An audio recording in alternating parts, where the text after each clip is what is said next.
Bonjour à tous, ravi de vous retrouver dans ce nouveau podcast, dans cette vidéo podcast. De plus en plus, je me mets à faire ce format que je trouve, super intéressant. Puis j'ai l'impression que vous appréciez aussi. Un podcast, en fait, c'est quoi? Ça vous permet, d'écouter du bonsaï, et de vous expliquer par la voix ce que je vois sur des vidéos. Alors l'idée, c'est de partager avec vous, des vidéos que je trouve sur YouTube qui me paraissent intéressantes.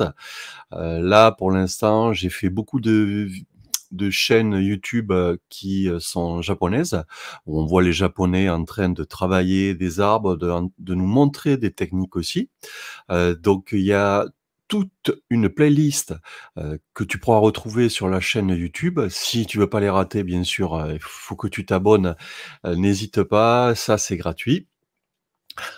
Et là aujourd'hui, une petite vidéo, alors une petite vidéo qui dure une vingtaine de minutes, mais on va la faire quand même en accéléré.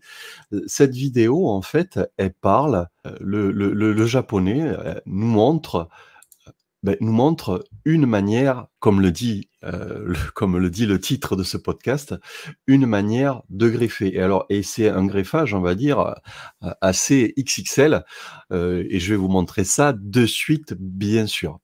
Si tu me connais pas, donc je suis Vital Bonsaï. J'ai une chaîne dédiée essentiellement et exclusivement, on va le dire plutôt comme ça, au bonsaï.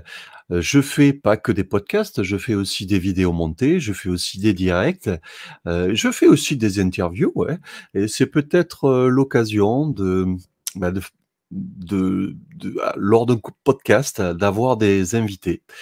Si bah, voilà, si toi, quand tu te promènes sur YouTube, tu vois une vidéo où tu voudrais que j'en fasse un podcast, n'hésite pas, à me le mettre en commentaire sous ce podcast ou sous une vidéo, ou même sur une publication que je peux faire, sur mes différents réseaux sociaux.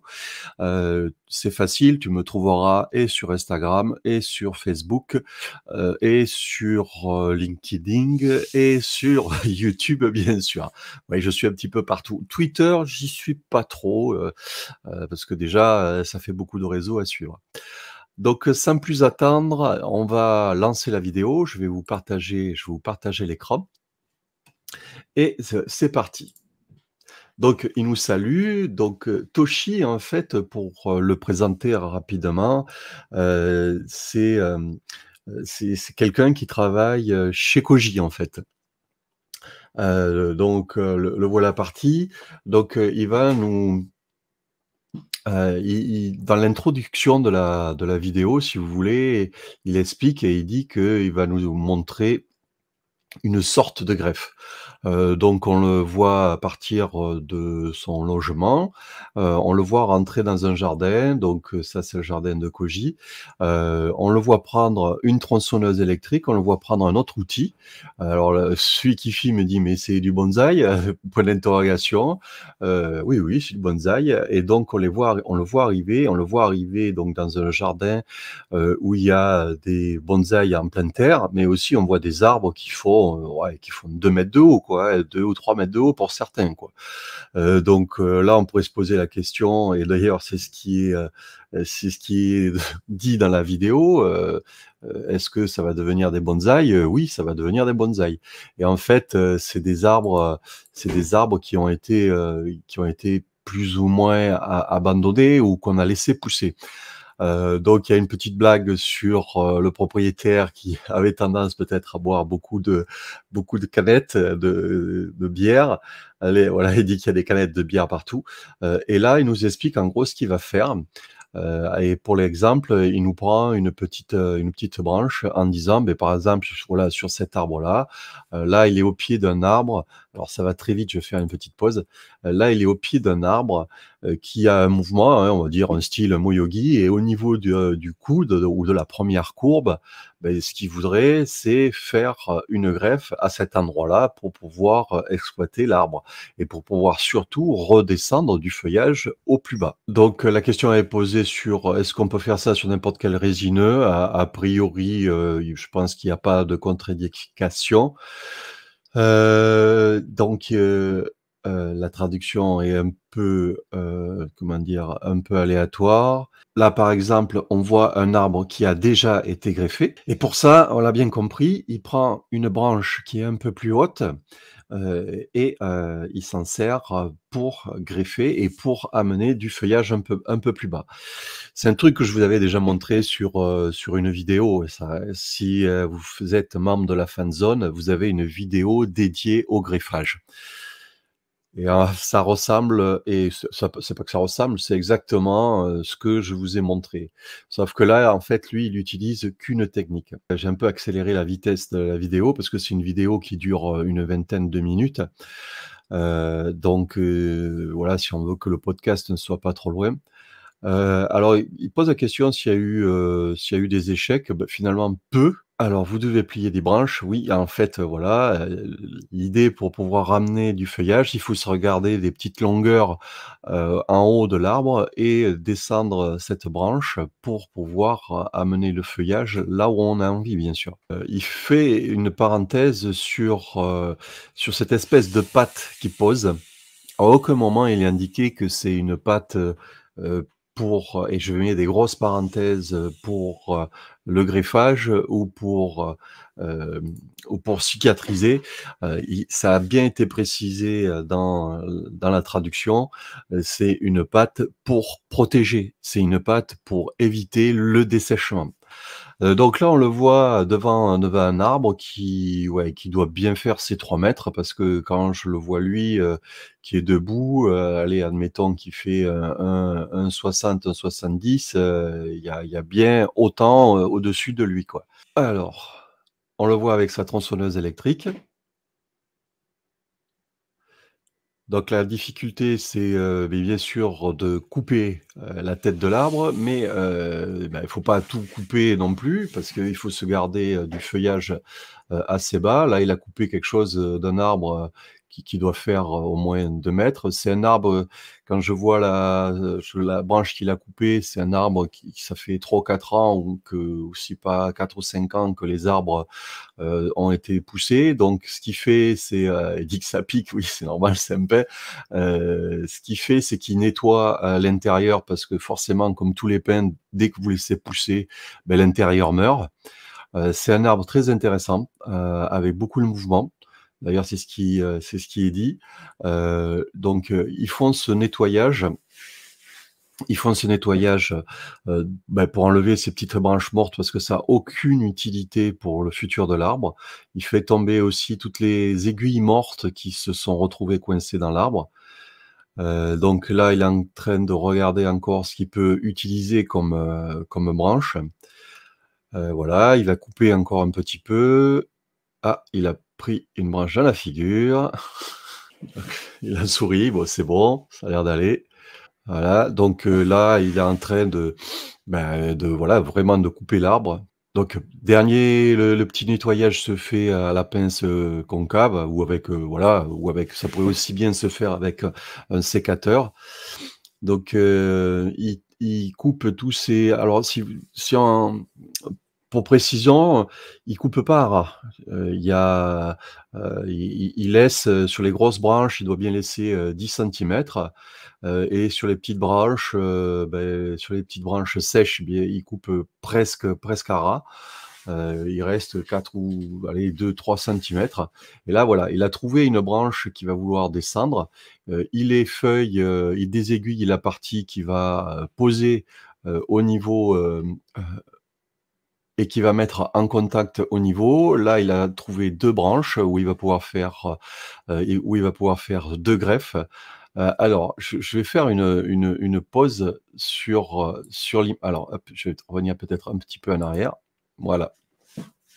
En fait, pour ceux qui ne voient pas l'image, c'est un arbre qui a une forme, on va dire, de moyogi, hein. Le Et ce qui me surprend, c'est que, voilà, souvent dans la règle, on vous dit, pas de branche à l'intérieur, surtout pas de branche à l'intérieur. Et là où il positionne son futur greffon et là où sera la future branche, je suis désolé, la branche va se retrouver à l'intérieur de la courbe. Aussi bien pour la branche la plus basse qu'il est en train de montrer que, la branche juste avant, qui est pareil, se retrouvera dans une courbe. Ah OK, d'accord. Alors, bon, il essaye de voir aussi, de garder les parties, comment dire? Des parties en vie. Alors ça va un peu vite, là, tac, tac, tac. Bon, la transcription est un peu aléatoire, mais bon, on a bien compris l'idée sur des arbres, un peu abandonnés ou sur des arbres, qui n'ont pas été taillés pendant 4 ou 5 ans, c'est un travail qu'on peut faire. Le voilà reparti où? Alors ce chien, je souvenir, je l'avais caressé quand j'étais allé au jardin de chez Koji.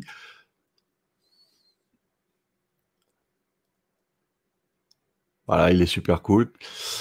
Donc, il est allé chercher un outil qui me paraît très, très dangereux, donc même il le précise à un moment, attention aux doigts. En fait, c'est comme une meuleuse, en fait, mais pour le bois, c'est un outil qui a des dents pas possibles et donc là, l'idée, c'est de faire, une saignée assez profonde quand même, hein. On n'est pas au centimètre, de profondeur, mais pas loin. Avec, une largeur de allez, il y a bien 4-5 centimètres. Ça tombe pile poil, au niveau des diamètres. Avec, une lame ou un couteau à greffer, il fait sauter, l'écorce de la branche qui va greffer sur à peu près la longueur de la saignée qu'il a fait sur le tronc. Il rajuste un peu sa coupe.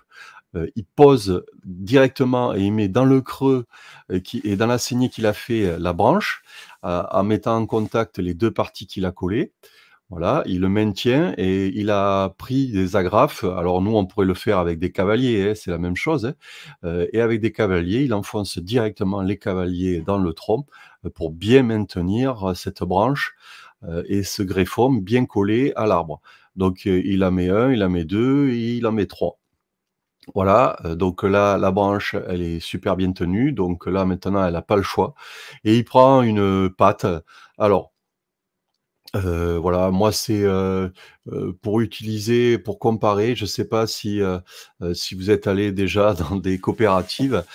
Parfois, dans les coopératives, vous trouvez une pâte qui est un peu similaire, sauf que la nôtre, elle est, rouge. C'est une pâte qu'utilisait mon grand-père, pour étanchéifier ses tonneaux. C'est une pâte qui a une espèce d'huile ou de paraffine dessus, et ça va très bien. Et l'objectif de cette pâte, en fait, c'est pas d'aider au recouvrement ou comme certains diraient à la cicatrisation. Non, non, c'est vraiment pas dans cette in ça vraiment pas dans ce but-là. Le but là, c'est de garder, tout ce qui a été, taillé et écorcé, toujours humide. Donc, voilà et ça évite, éventuellement, l'apparition ou comment dire? L'apparition éventuellement de champignons, et c'est aussi, la possibilité d'éviter qu'il y ait des petites bébêtes, qui viennent s'installer entre. Donc voilà, là, c'est une greffe, qui ne peut que réussir, parce que là, on a mis, en contact, quelque chose de vivant. Donc, si vous voulez, le porte-greffe, c'est l'arbre, donc lui, il est vivant et le greffon, c'est une branche, donc lui, il est vivant. Donc il y a pas de souci avec ça. Donc il parle d'autres, youtubeurs. Alors je vous mets pas le son parce que sinon ça parasite un petit peu, le podcast. J'avais déjà essayé. Donc il reprécise que c'est une manière de réussir le plus facilement possible. Heu, voilà, justement, il dit qu'en fait, sur toutes les greffes qu'il a fait, il a jamais échoué. Donc voilà et puis c'est logique. Parce que, tout est alimenté, quoi. Donc, la seule chose qui pourrait faire que ça réussisse pas, c'est que quelqu'un passe et que vous il vous casse la branche qui a été greffée, quoi. Donc, il va poser, c'est pareil, la deuxième branche qu'on a vue. Donc là, il est un peu un contre-jour, on voit pas trop, mais il a fait exactement la même chose. Heu Et voilà, et beh, il va continuer. Donc il dit qu'il va nettoyer plus tard, je sais pas, peut-être que je pense qu'en fait, on voit qu'il a quand même beaucoup de boulot et il y a quand même pas mal d'arbres. Donc ça, si vous voulez, sur le terrain ou si, vous avez des arbres que vous vous rendez compte que, ouais, ils sont sympas, mais que le feuillage est très, très haut et très, très loin, mais qu'il y a un mouvement intéressant, peut-être que sur le terrain, déjà, vous pourriez faire cette technique-là. C'est-à-dire de ramener une branche assez bas pour avoir du feuillage, beaucoup plus bas. Et ça, ça peut être une technique, ça peut être une technique, intéressante. Donc là, la vidéo se termine. S pour, si vous voulez vous voir cette vidéo, tranquillement, le nom de la chaîne, alors c'est tout écrit en japonais. Je pense que, le nom de la chaîne, c'est Toshi, Tochi. Si vous tapez Toshi Bonsai, normalement, je pense que normalement vous le trouverez. Donc voilà, c'était, cette vidéo, et ces techniques, sont intéressantes. Je sais que j'avais eu des critiques par rapport à la vidéo que j'avais pu vous faire, où je vous montrais, un système, comment je pouvais greffer. Certains étaient très sceptiques, certains n'arrivent pas à faire de greffage. Certains n'y arrivent pas. Donc voilà, je pense que cette technique-là, n'importe qui, peut y arriver. Et je répète, par exemple, si vous êtes, pas loin, pas loin d'une forêt, ou si vous avez repéré un arbre, quel que soit l'arbre, hein, que ça soit un feuillu à mon avis ou un résineux, voilà, avec cette technique-là, vous pouvez préparer des branches, assez proches du tronc et du feuillage assez proche du tronc avant de le prélever. Par contre, après, attention, il faut vraiment, donc ça, c'est pas précisé dans la vidéo, il faut vraiment que, la branche et le tronc, se soient vraiment collés. Donc là, en général, vous avez un bourrelet de recouvrement qui se fait, mais même une fois que vous avez ce bourrelet de recouvrement, il faut bien attendre quelques années, hein. Les agrafes, il faut surtout pas les enlever de suite, et puis surtout, il faudra faire très attention quand vous allez manipuler l'arbre plus tard, parce que ça reste toujours, en fait, vous avez posé des branches sur un endroit où il y avait que de l'écorce, quoi. Donc, voilà, l'arbre, des fois, en continuant à pousser, peut vous rejeter votre greffe. Et vous, si, en manipulant, vous la touchez, peut-être que ça peut casser aussi, quoi. Donc, voilà, attention une fois que vous avez greffé, au niveau des manipulations. Mais après là, au niveau des diamètres de branches, comme vous l'avez vu, c'est une branche qui est, allez, qui est grosse comme le petit doigt. Allez, on va le dire comme ça. Je vais l'estimer comme, à peu près comme ça. Et cette branche, dès qu'elle va être grosse comme votre pouce, voilà, c'est déjà gagné, quoi. C'est une branche qui est déjà bien incrustée dans le tronc. J'espère que ces podcasts, vous, plaisent toujours. J'espère que ça vous donne des idées, ça vous donne des infos supplémentaires.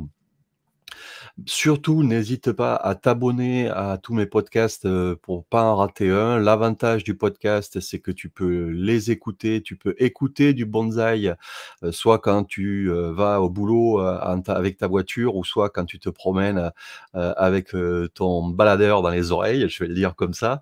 Je trouve que c'est une formule, assez intéressante. Si tu as des questions, bien sûr, n'hésite pas à les poser sous ce podcast, ou n'importe où, sur mes réseaux sociaux. Je veux essayer un truc là, j'ai essayé d'avoir les infos au niveau de YouTube. A priori, YouTube mettrait en place un système qui permettrait, par exemple, si tu me poses une question, j'aurais peut-être la possibilité de te répondre par un short, et je trouve que cette formule, ça serait peut-être pas mal. Et donc, c'est le truc que j'attends avec impatience sur ma chaîne, et dès que ça sera mis en place, j'essaierai de faire, de vous répondre comme je faisais avant. Je sais pas si tu te souviens, j'avais été un des premiers, j'ai été le premier à faire des FAQ, en bonsaï, et je répondais avec des petits petite vidéo de 2-3 minutes, c'était presque déjà le short, mais bon voilà, c'est le short, c'est à 60 secondes. Donc l'idée, beh, voilà, ça serait peut-être, de refaire, une vidéo dédiée FAQ, pourquoi pas, et de pouvoir répondre très rapidement à 1 minute. Je le dis maintenant, voilà, peut-être que certains seront inspirés par la même idée, que importe, le plus important, c'est que je puisse répondre le plus rapidement et le mieux possible à ma communauté et à toutes les personnes qui sont abonnées à ma chaîne et à mes différents réseaux sociaux. Allez, un dernier mot pour finir, cette vidéo qui bientôt, ce podcast qui bientôt qui dépasse les 20 minutes. Je voulais te parler de la Fanzone Plus. La Fanzone Plus, en fait, c'est, alors, bah, je vais le dire comme ça, ouais. C'est une sorte de club en ligne, où, j'essaye de te donner des informations supplémentaires ou des petits détails qui font que, beh, parfois ça fait toute la différence, sur, comment cultiver un bonsaï. Par exemple, quand on fait un rempotage, des vidéos sur le rempotage, tu vas en trouver pléthore, mais parfois il y a le petit truc qui manque, il y a la petite astuce qui manque et qui parfois peut faire toute la différence. Et donc la Fanzone Plus, c'est un endroit où je partage, toutes les techniques, les petits trucs que je dis pas forcément dans les vidéos. Je donne déjà beaucoup, de choses sur, ma chaîne. 95 de mon contenu est gratuit. D'ailleurs, si tu veux contribuer, tu peux contribuer à hauteur de 1 ou 2 euros sur la chaîne, ou tu peux toujours contribuer sur, mon Tipeee, où tu trouveras les liens, tout ça, tous ces liens-là, tu les trouveras sous, la vidéo. En attendant, j'espère que tout va bien pour tes bonsaïs et j'espère que tout va bien pour toi. Je te bise et je te dis à la prochaine. Ciao, ciao.